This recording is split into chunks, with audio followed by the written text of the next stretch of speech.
আজকে আপনাদের সঙ্গে শেয়ার করব এই সুন্দর পটলি বল নেক ডিজাইনটির কাটিং এবং সেলাই। এর সাথে থাকবে অনেক গুরুত্বপূর্ণ টিপস, যেগুলো আপনাদের ভবিষ্যতে সেলাই কাজে অনেকটা হেল্পফুল হবে। কোন সাইজের জন্য কতটুকু গলার মাপ নিতে হবে সম্পূর্ণটাই কিন্তু এই ভিডিওর মাধ্যমে আপনাদের দেখিয়ে দেব। তো পুরো ভিডিওটি যদি একটু মনোযোগ দিয়ে দেখেন, আশা করছি একবারেই শিখে নিতে পারবেন। কোথাও বুঝতে সমস্যা হলে অবশ্যই কমেন্টে জিজ্ঞাসা করবেন। যারা নতুন, একটু মনোযোগ দিয়ে পুরো ভিডিওটি দেখুন। আপনাদের জন্য বিশেষ করে খুব সহজভাবে দেখিয়েছি। চলুন কাটিংয়ে চলে যাই। আমরা যেমন নর্মালি কামিজ কাটিং করি সেরকমভাবে কাটিং করে নেব কামিজটি। তারপর দেখুন, এখানে গলার চওড়াটা আমি নিয়ে নিলাম 3 ইঞ্চি এবং ডিপটা নিয়ে নেব 6 ইঞ্চি।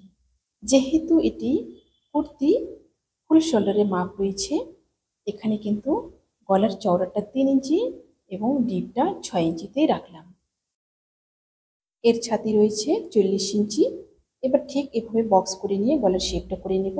আপনারা যদি এর থেকে ছোট সাইজের করতে চান, 32 থেকে 36, 34 এরকম সাইজের, তাহলে কিন্তু এখানে চওড়াইটা 2.5 ইঞ্চি এবং ডিপটা 5.5 ইঞ্চি করে নেবেন। এখন গলাটা শেপটা কাটিং করে নিলাম। এবার কাটিং করে নেব গলার পেস্টিংটিকে ঠিক এভাবে দুভাজে ভাঁজ দিয়ে নিলাম। ভাঁজ দিয়ে নিয়ে প্রথমে কিন্তু মার্ক করে নেব। সুন্দর করে মার্ক করে নিয়ে ভেতর দিকটা মার্ক করে নিয়ে কুর্তিটা সরিয়ে নেব। তারপর বাইরের দিকে ঠিক এভাবে 1.5 ইঞ্চি করে মার্ক করে নেব। মার্ক করে নিয়ে কাট করে নেব। বাইরের দিকের কাটিং করে নিলাম। এবার ভেতর দিকটা সেম একদম মার্ক অনুযায়ী কাট করে নিলাম। পেস্টিংটা কাটিং কমপ্লিট হয়ে গেল। এবার পেস্টিংয়ের জন্য কাপড় কেটে নেব। সুন্দরভাবে এভাবে বসিয়ে নেব। বসিয়ে নিয়ে তারপর চারিদিকটা 1/2 ইঞ্চি রেখে কিন্তু কাটিং করে নিব গোল করে। এবার মাঝখানে ডিজাইনটার জন্য অন্য কালারের একটু কাপড় ব্যবহার করব। লম্বাটা নিয়ে নিব ঠিক এখানে 11 ইঞ্চি।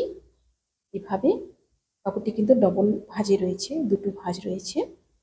তারপর চওড়াইটা নিয়ে নেব এই পাশ থেকে কিন্তু 3.5 ইঞ্চি।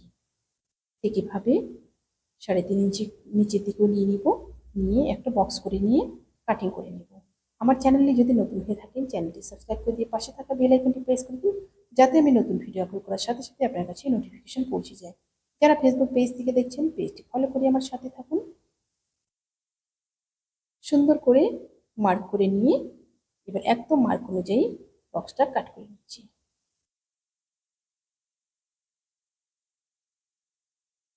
ডিজাইনের মাঝখানে কাপড়টা কাটিং হয়ে গেল।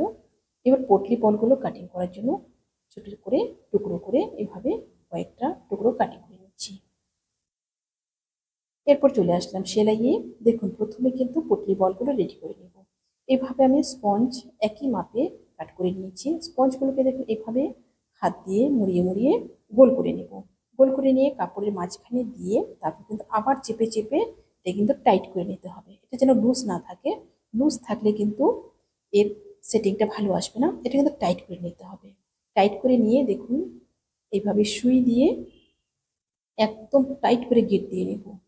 এখানে কিন্তু খুব বেশি পেঁচানোর দরকার নেই, 3-4 বার পেঁচ দিলেই হয়ে যাবে। আর বেশি পেঁচালে কিন্তু এখানে সেটিংটা ভালো আসবে না। এবার মাপ অনুযায়ী কাট করে নিচ্ছি। পটলি বলের বাইরে এখানে 1/2 ইঞ্চি মতো রেখে কাট করে নিলাম। একই রকমভাবে বাকি সবগুলো বল কিন্তু বানিয়ে নেব। বলগুলো বানানোর সময় আপনারা কিন্তু খুব চেপে চেপে এভাবে টাইট করে নেবেন, না হলে কিন্তু ফিনিশিং কখনোই ভালো আসবে না, লাগানোর সময় চ্যাপটা হয়ে যাবে। সেম একই রকমভাবে বাকি বলগুলো কিন্তু বানিয়ে নিলাম।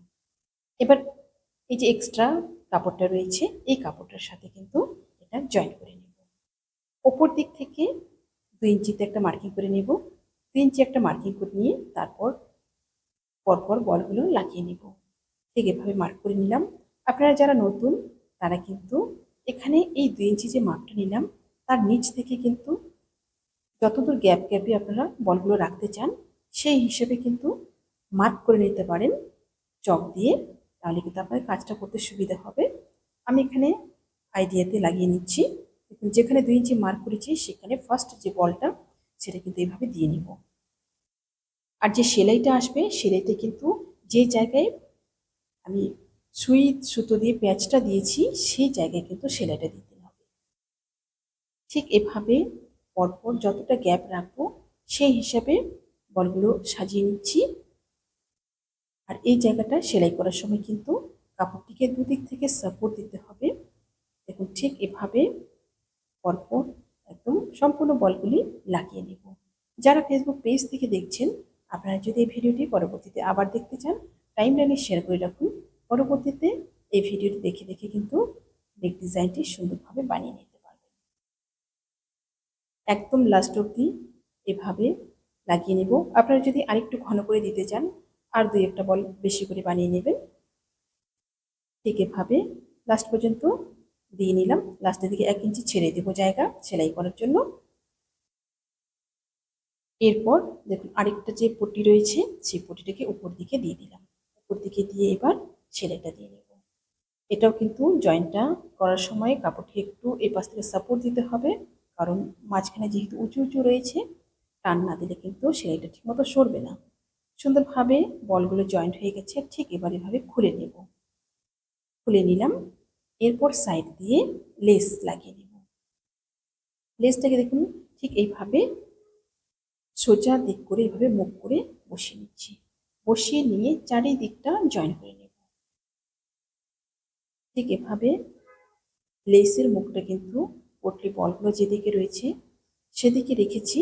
রেখে কিন্তু সম্পূর্ণটা চারিদিকে এভাবে জয়েন করে নেব। লেসটা লাগানোর সময় সেলাই মার্জিনটা কিন্তু আমি 2 সুতের মতো রেখেছি। এখানে কিন্তু 1/2 ইঞ্চি মার্জিন নিয়ে সেলাই করব না, 2 সুত মতো সেলাই মার্জিন রেখে কিন্তু জয়েন করে নিলাম। তারপর লেসটা এভাবে কাট করে নিয়ে এবার মেইন পার্টের সাথে জয়েন করব। দেখুন কামিজটিকে এবার 2 ভাঁজ করে নিয়েছি। একদম সমান করে 2 ভাঁজ করে নিয়ে মিডিলে একটা মার্ক করে নিচ্ছি। সুন্দরভাবে চক দিয়ে একটা লাইন টেনে নেব। তারপর খুলে নেব।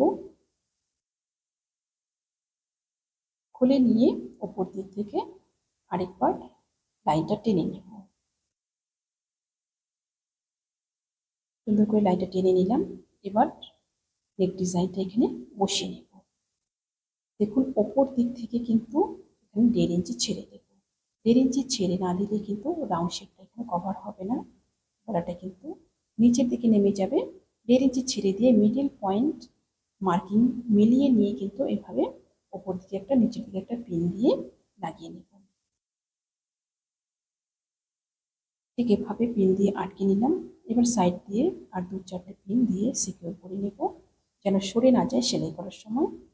এরপর দেখুন সাইডের সেলাইটা দেব। সাইডের সেলাইটা দেওয়ার সময় দেখুন লেসটা এবার এইভাবে উল্টে নেব। এবার দেখুন কাট দিকটা ভেতরের দিকে চলে গেল, আর বাইরের দিকে কিন্তু ফোল্ড দিকটা সুন্দরভাবে চলে আসলো। লেসটা কিন্তু মুখটা এবার ঘুরে গেল। ঠিক এভাবে সুন্দর করে চারিদিকটা জয়েন করে নেব। ভিডিওটি আপনারা কোথা থেকে দেখছেন এবং ভিডিওটি আপনাদের কেমন লাগলো, আপনার মূল্যবান মতামত অবশ্যই কমেন্টে জানাবেন। একদম লাস্ট পর্যন্ত এভাবে সেলাইটা দিয়ে নিব। এই সেলাইটা কিন্তু একটু ধীরে ধীরে দেবেন, যেন সরে না যায়, লেসটা যেন ঠিকঠাকভাবে অ্যাটাচ হয়। সেটিং হয়ে গেল। এবার দেখুন এইভাবে ঘুরিয়ে নেব। ঘুরিয়ে নিয়ে রাউন্ড শেপটা আমার যতটুকু রয়েছে, এক্সট্রা যে কাপড়টা রয়েছে সেটা কিন্তু এভাবে শেপ অনুযায়ী কাট করে নিলাম। এবার উপরের দিকে গলাটা রেডি করব। উপরের দিকে গলাটার জন্য দেখুন পেস্টিংটা একটু কাট করে নিয়েছি। এবার রেডি করে নেব পেস্টিংটা। প্রথমে ভেতর দিকটা প্রথমে এভাবে অ্যাটাচ করে নেব কাপড়টার সাথে। ঠিক এভাবে অ্যাটাচ করে নেওয়ার পর এবার চারিদিকটা সুন্দরভাবে মুড়িয়ে মুড়িয়ে এভাবে কিন্তু সেলাই করে নেব। সুন্দর করে এভাবে চারিদিকটা মুড়িয়ে সেলাই করার পর ভেতরের দিকে যে এক্সট্রা মেন ফেব্রিকটা রয়েছে সেটা কিন্তু একদম পেস্টিংয়ের মাপে মাপে কাট করে নেব। এখানে কিন্তু কোনো এক্সট্রা ফেব্রিক রাখবো না, একদম পেস্টিংয়ের মাপে মাপে কাট করে নেব। এরপর দেখুন সোজা দিক করে কিন্তু এটা বসিয়ে নেব। দুটো দিক সোজা দিক করে মুখোমুখি করে বসিয়ে নিলাম। বসিয়ে নিয়ে তারপর কিন্তু এভাবে একদম জয়েন্টটা লাস্ট পর্যন্ত নিয়ে যাব। যারা নতুন তারা কিন্তু এই জায়গাটায় পিন লাগিয়ে নেবেন, তাহলে আপনাদের কাজটা করতে অনেকটা সুবিধা হবে। আর এই জায়গায় কিন্তু সেলাই মার্জিনটা একদম সমান রাখবেন। সেলাই মার্জিনটা সমান না হলে কিন্তু গলার শেপটা ভালো আসবে না। সেলাই মার্জিন সমান হলে কিন্তু সুন্দরভাবে গলার শেপটা আসবে। এবার দেখুন এভাবে কাট করে নিব মাঝে মাঝে। কাট করার সময় দেখতে হবে যেন সেলাইটা কেটে না যায়। ঠিক এভাবে কাট করে নিয়ে এবার পট্টির মধ্যে একটা চাপ সেলাই দিয়ে নিব। এই চাপ সেলাইটা কিন্তু অবশ্যই দিতে হবে। চাপ সেলাইটা দিলে কিন্তু গলার ফিনিশিংটা অনেকটা সুন্দর হবে। চাপ সেলাইটা দিয়ে দিলে কিন্তু গলাটা আমার রেডি। সুন্দরভাবে গলাটা রেডি হয়ে গেল। এবার এটা ভেতরের দিকে দিয়ে কিন্তু সম্পূর্ণটাই হাত সেলাই হবে। আশা করছি ভিডিওটি আপনাদের সকলে ভালো লেগেছে। ভিডিওটি ভালো লাগলে অবশ্যই লাইক করবেন এবং শেয়ার করবেন।